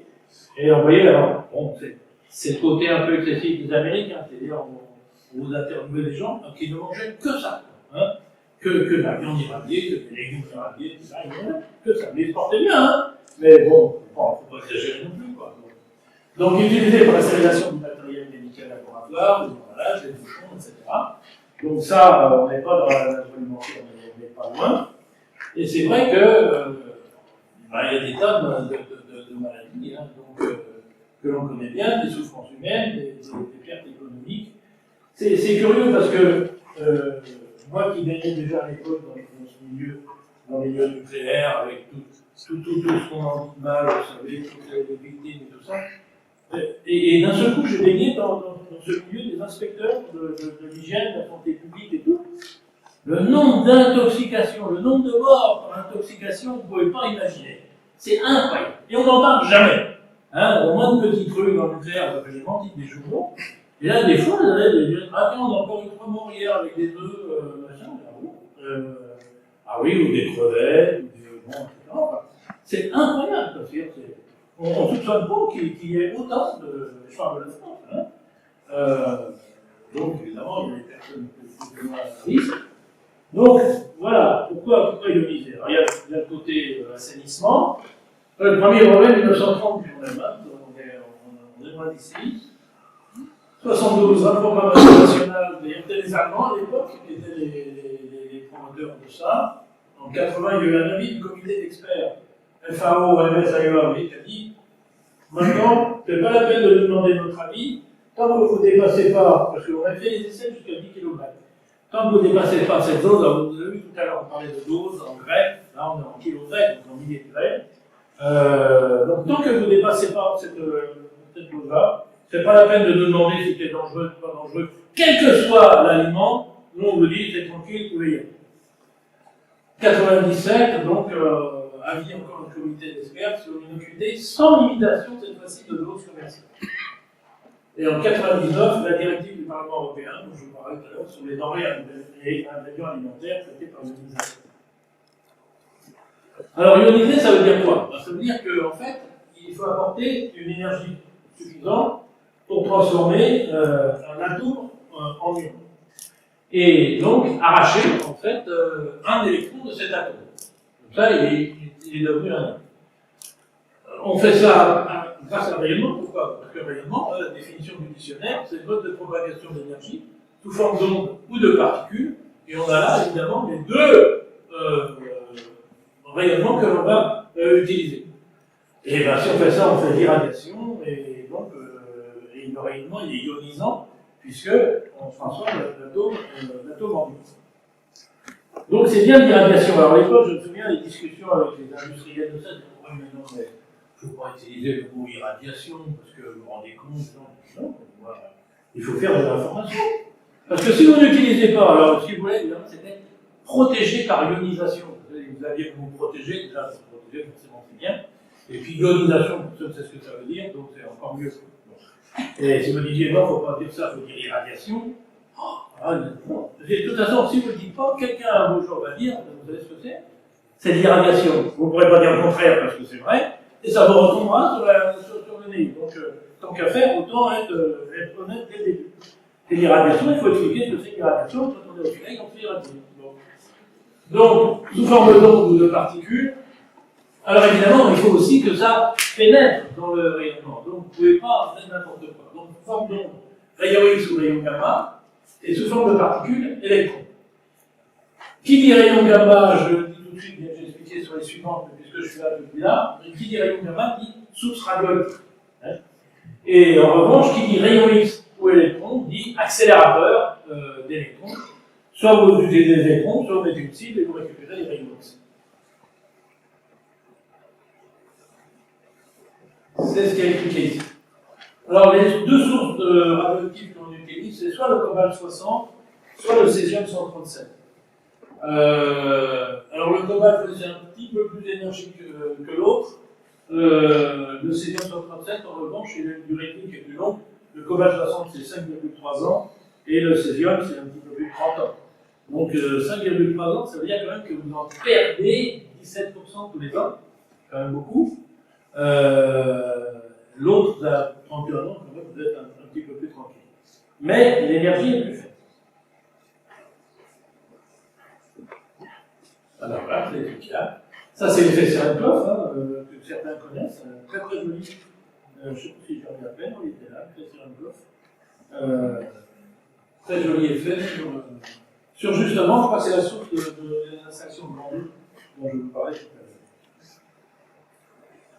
l'heure. Alors, donc j'ai parlé de MEV là, je ne vais pas parler de ce que c'est. Alors, on avait 1,17, 1,33 MEV, 0,63 MEV. C'est un méga électronvolt. C'est-à-dire, en fait, pour le rayonnement électromagnétique, c'est une longueur d'onde de l'ordre du milliardième de millimètre. Et par définition, en fait, pour un électron, c'est lorsque, vous voyez, il est accéléré par une différence de potentiel d'1 million de volts. C'est 1 million de volts, vous avez 1 million d'électrons volts. Voilà. Alors, ça c'est important aussi.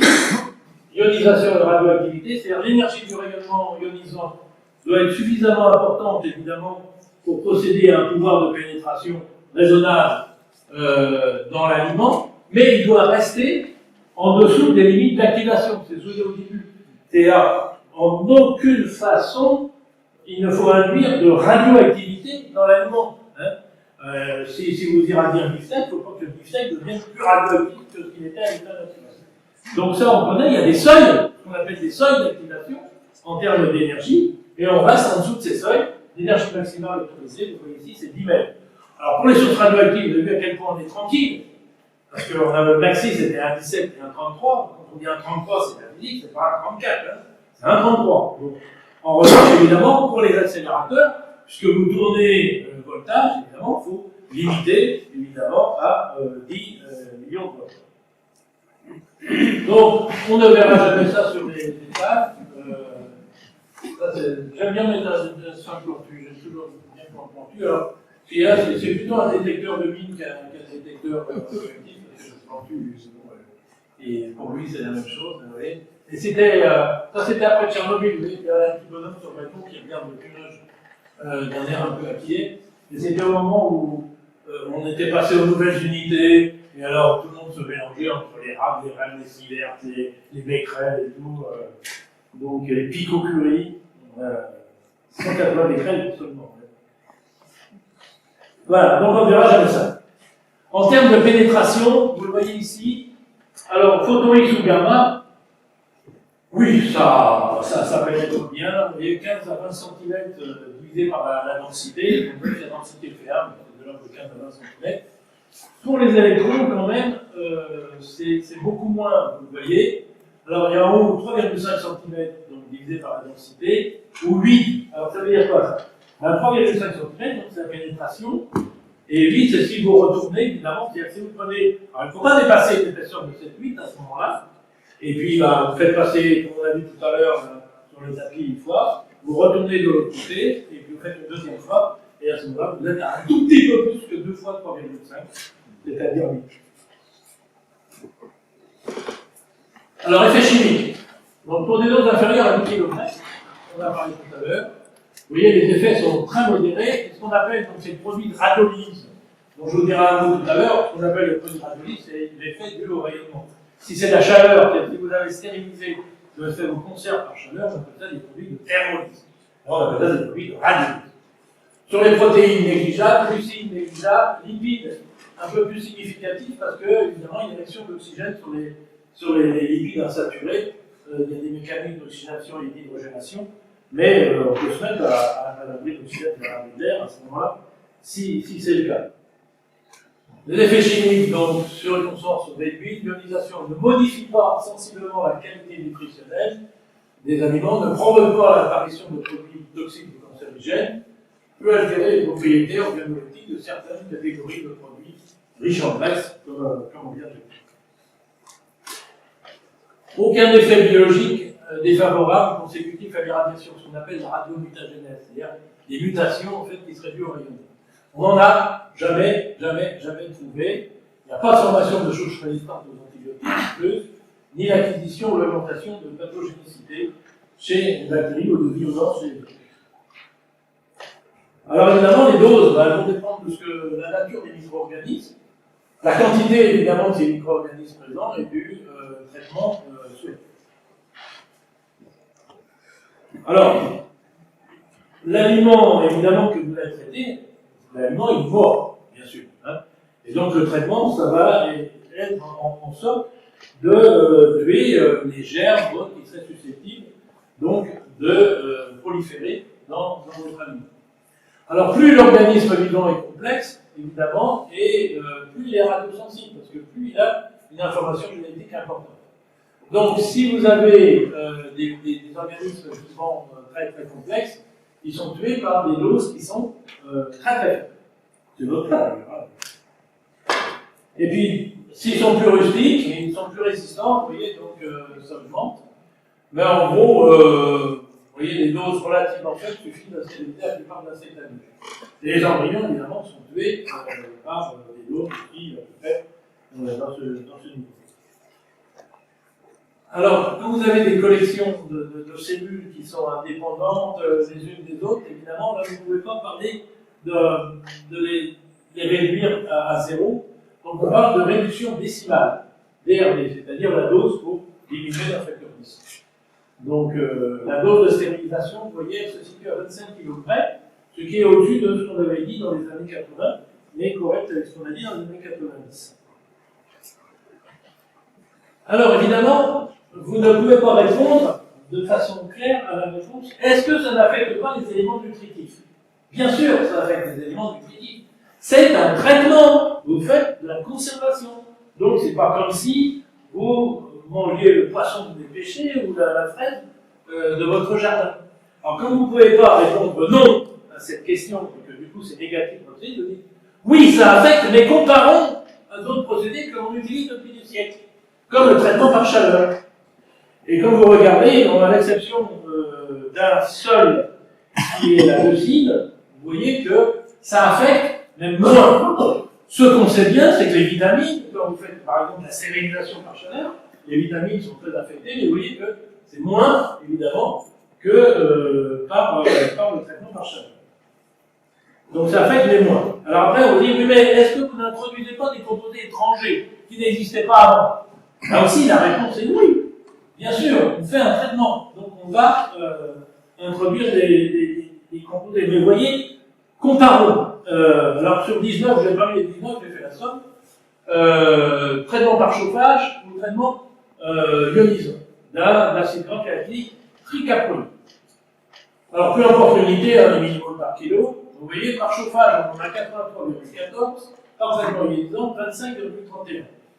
Donc, concentration des 6 produits ayant la potentialité toxique la plus importante, 61 en haut par chauffage, 16,82 par traitement ionisant. Donc vous voyez, il y en a moins. Alors, quand vous regardez quand même les deux traitements, donc 60 kg grès, 25 degrés, ça ne vous dit pas grand-chose, mais 15 heures à 270 degrés, quand même par chaleur, c'est un traitement de chaleur. Bon. Alors, pourquoi est-ce qu'on a été obligé de faire ça? Ben justement, parce que si on avait fait le traitement banal à 10 kg, etc., on n'aurait rien vu, vous ne pouvez rien détecter par le rayonnement. Vous pouvez détecter par la chaleur, mais pas par le rayonnement. Donc on a été obligé de monter la dose, puisque c'est des expériences, jusqu'à 60 kg.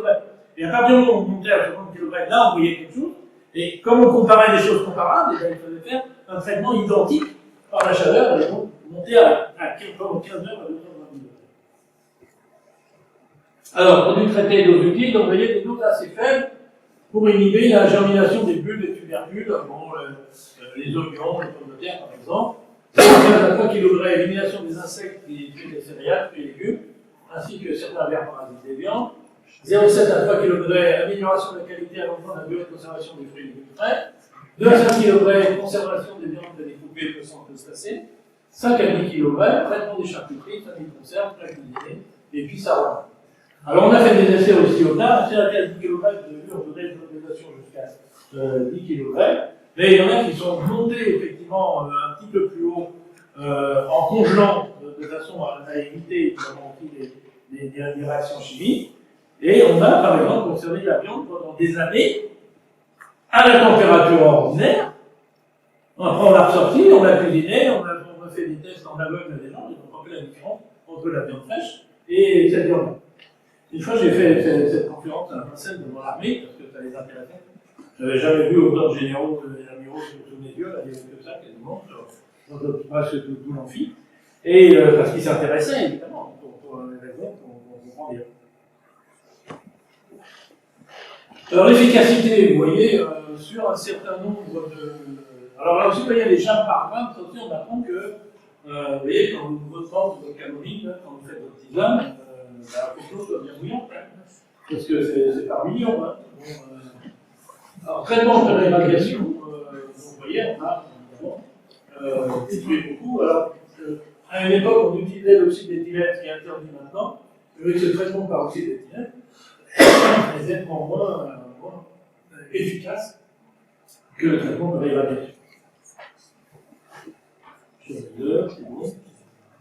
Alors ça, c'était l'expérience aussi, donc ça avait intéressé Boulogne pour les poissons.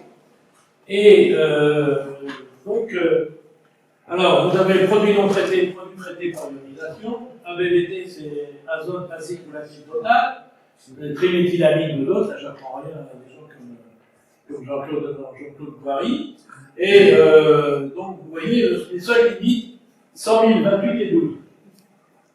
Vous voyez, un chiffre plus 15, déjà, si vous n'avez rien fait, vous êtes largement au-delà de ces seuils. Alors qu'un chiffre plus 21, les produits traités par l'utilisation, vous êtes encore loin de ces seuils. Alors, il y a des mots qui sont apparus. Radionisation, vous voyez, c'est l'application d'autonisante pour réduire sensiblement la charge microbienne du produit en vue d'allonger légèrement sa durée de vie commerciale, inférieure ou égale à 5 kg. Vous voyez des publicités, par exemple, aux États-Unis. Regardez, la radionisation a introduit une nouvelle dimension de pureté et de santé dans l'industrie alimentaire. Regardez la petite fille qui est contente de manger, ça va dire. Radicilation, application de doses d'irradiation suffisante pour réduire le micro-organisme pathogène, de façon à pouvoir le mettre en évidence par aucune méthode microbiologique connue, dose inférieure ou égale à 10 kg. Et vous avez après la radapertisation, qui serait véritablement la stérilisation, mais là, c'est non pas les micro-organismes pathogènes, mais tous les micro-organismes vivants. Là, c'est des doses qui sont évidemment beaucoup plus élevées. Alors, pas de radioactivité induite, pas de mutation radioinduite, des produits de radiolyse identiques aux produits de thermolyse, mais en plus faible quantité, et pas d'effet significatif dû à l'emballage. Alors, ça aussi, c'est quelque chose que je vois que j'ai montré des bulletins que je salue, là, et j'en ai eu un que j'ai mis sur son mémoire d'ingénieur là-dessus, il a eu un prix d'ailleurs après. Parce qu'on dit toujours, l'avantage évidemment, c'est que si vous avez irradié de la viande, bon, il n'y a plus de viande pathogène que ça, mais elle est soumise à la contamination pathogène, ça continue. Donc vous dites, ça marche parce que on fait ça dans l'emballage, évidemment. Ne pas pénétrer assurément, donc c'est dans l'emballage. Donc, ce qui protège, c'est ce que je disais d'ailleurs aux industriels quand ils voulaient employer protéger par l'ionisation, mais c'est pas le procédé qui protège, c'est l'emballage en fait. Hein. Or, on n'avait pas fait d'études sur l'interaction possible emballage-aliment qu'on soumettait à irradiation. Et donc, ce brave garçon, il a fait son mémoire là-dessus et il a montré qu'effectivement, il n'y avait pas d'effet en fait, sur les aliments.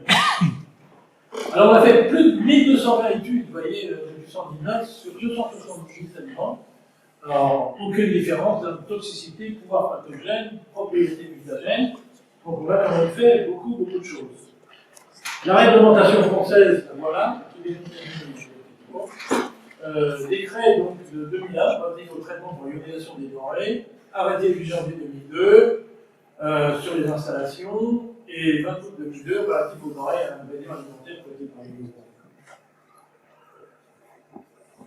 La législation française, l'irradiation n'est pas utilisée pour remplacer les mesures d'hygiène et de santé ou des bonnes pratiques de fabrication et de culture. C'est-à-dire que ça ne donne pas, en gros, peu idée, à la fin de dire bon, je suis pas obligé d'être aussi sérieux que je faisais jusque-là, je vais être un peu moins sérieux, puis après un petit coup d'irradiation, puis c'est bon. Non, non.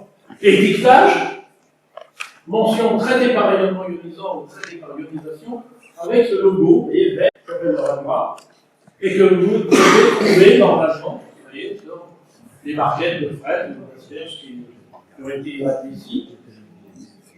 J'en ai vu parce que j'en ai acheté, moi. Voilà le fameux camembert irradié, cœur Cotentin. Voilà, traité pour ionisation, et là, ils n'avaient pas mis le vrai logo, donc on n'avait pas plutôt tranquille. Et dans le camembert, vous voyez, ils avaient marqué, voilà, un petit, des explications, des traités par des rayonnements, etc. Et puis il fallait renvoyer, j'ai acheté ce camembert bleu, je l'ai trouvé une qualité excellente, bonne, satisfaisante, suffisante. Je trouve une ionisation intéressante pour vos intérêts. Vous voyez mettre votre nom de presse et renvoyer ça et il dit ça. Tu l'as goûté? Non. Alors, en revanche, on a fait une expérience dans la Grande Avena, à Auchan, à côté de Lyon, parce que c'était traité une installation qui était à côté, qui était à Bagneux, sur des fraises.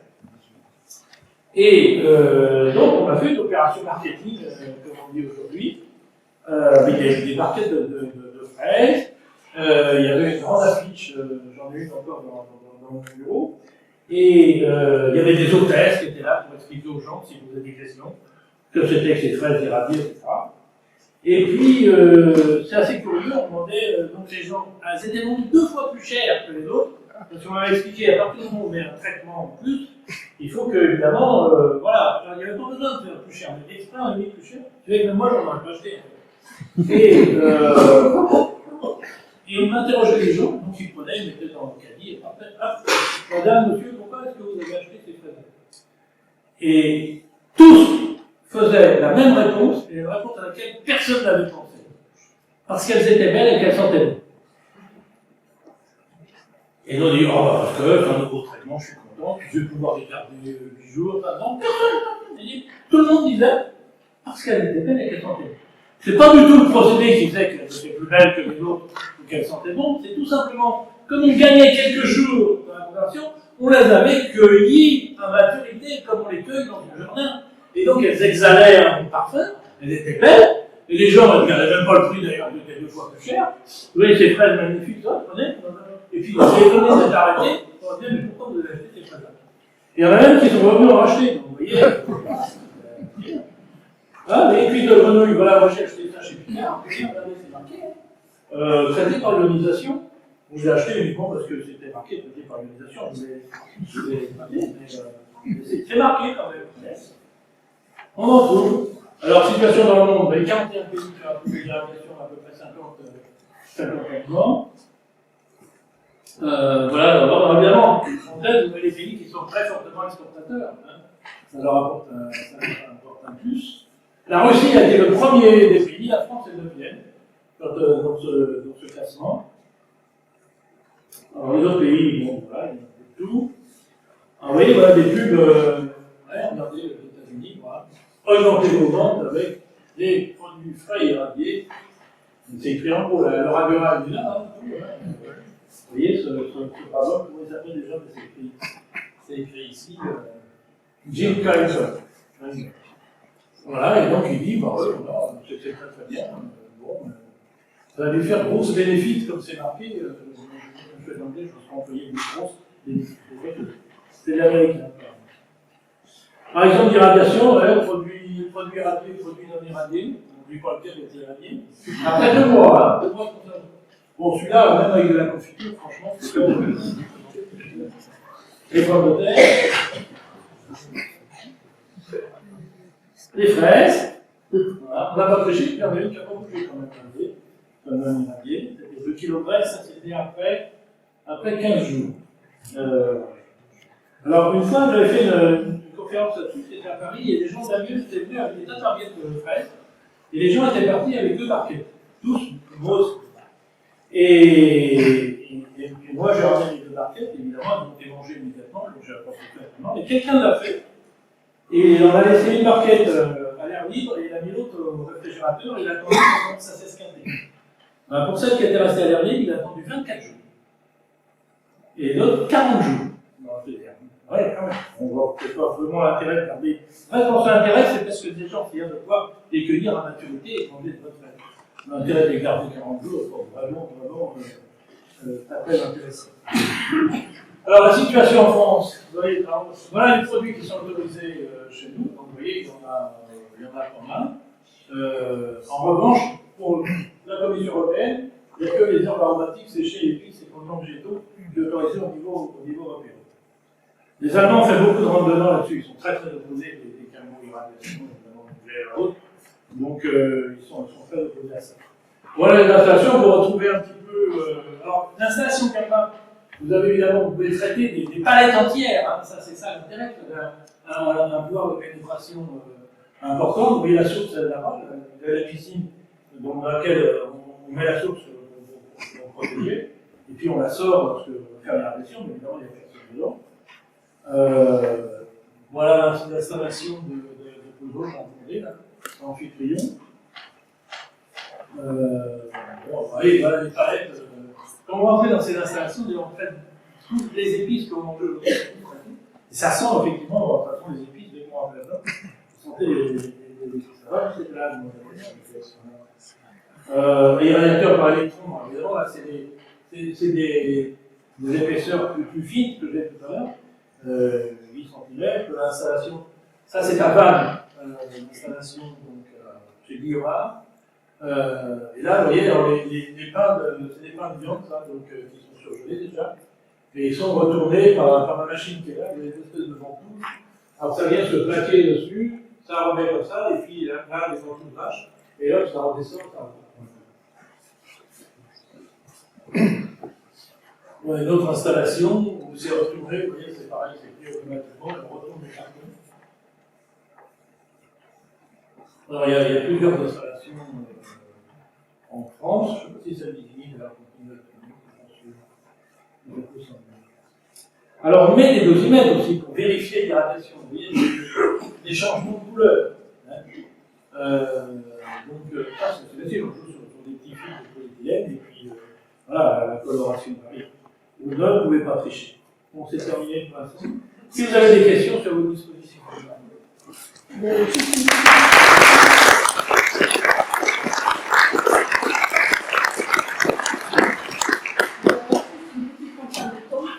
On libère l'amphi et la salle pour 20 heures. Oui. Donc ça va être difficile parce qu'il y a le cours. Donc en fait, il y a quelques questions et puis après on peut continuer. Il y a beaucoup de questions et moins de cours. C'est ça, c'est la négociation. Donc en fait, on peut aussi continuer après. Et avez-vous des questions? Oui. Bon, du coup, il y a la coupe. Dire d'après, il y en a plus. Oui. Professeur, au début de votre présentation sur les radiations des denrées alimentaires, vous sembliez dire que vous n'étiez pas tout à fait favorable, que vous participiez aux commissions. Je n'étais pas favorable à mettre des installations partout.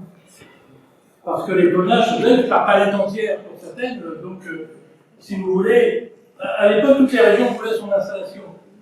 Or, il y en avait la moitié de ça qui avait été utilisé très vite. Et du coup, à ce moment-là, on va dire, oui, c'est pas un bon procédé, regardez, les gens sont ruinés, ils ont des millions de francs là-dedans, ou des dizaines de millions de francs là-dedans, et puis voilà, ils n'avaient rien. Donc voilà, je voulais modérer, je n'étais pas favorable à cet effet de mode, voilà, qu'il y avait à l'époque. C'est ça que je voulais. Mais pas au procédé. Oui. Est-ce que les organismes viraux sont sensibles à certaines doses? Oui. Les doses sont relativement importantes, mais oui. Tout est sensible de façon. Alors, le bouillon n'est pas. Hein? Le Ah non. C'est plus ou moins résistant. Est-ce que c'est vrai que les scorpions résistent aux radiations très fortes? On revient sous. Est-ce que les scorpions résistent aux radiations? Le scorpion.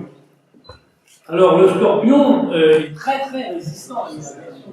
Oui, c'est une espèce très mystique. Donc, oui, le scorpion résiste très bien.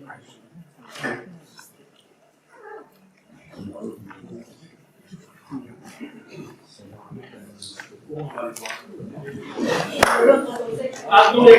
M. Martin qui ont fait Une petite question, est-ce que c'est susceptible de supprimer les petits insectes parasites, par exemple le frelon asiatique, des choses comme ça, qui seraient réfugiés dans des armées alimentaires et dans les Alors, comme je l'avais dit tout à l'heure, en fait, l'exemple sur la CCC, c'est-à-dire que des cas bien spécifiques, avec des espèces où, dans les questions d'accouplement, etc., doivent être favorables, ce que je vous ai dit tout à l'heure, et à condition de faire ça sur des millions d'individus et de l'État dans des années et des années. Ah oui, donc c'est un procédé qui est un peu local.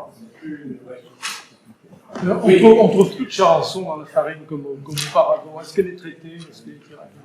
Il doit y en avoir qui sont traités, oui. On n'en trouve plus du tout. Alors, on disait beaucoup dans les silos et tout ça qu'en fait, globalement, vous n'avez pas les individus adultes, évidemment, c'est tellement brandé tout ça que ça se. Non, en revanche, quand on a des larves et tout, là, voilà. Et là, le traitement, il est très efficace. On peut ressusciter des produits de la DSC et les larves mochues. Bon. Est-ce qu'on peut ressusciter des produits de la DSC et les larves mochues? Par exemple, des. Non, ce procédé, en fait, vous avez vu, il faut le faire sur des produits sains. C'est presque quand vous faites une garantie, vous faites donc sanitaire, parce que après, si vous avez déjà des produits qui sont un peu affectés ou autres, vous êtes obligé de mettre des doses beaucoup plus importantes. Si vous mettez des doses importantes, vous allez détruire le produit lui-même, en particulier ses qualités organoleptiques. Donc du coup, non. Il y en a qui ont essayé, oui. Mais, voilà. En gros, dès que vous dépassez les doses, par exemple, sur la viande, ça donne à la viande une odeur de chien mouillé. C'est très sympathique. Merci, monsieur. Comme je ne suis pas un bon acteur, je couche sans arrêt. On va retrouver ça sur le film. Merci.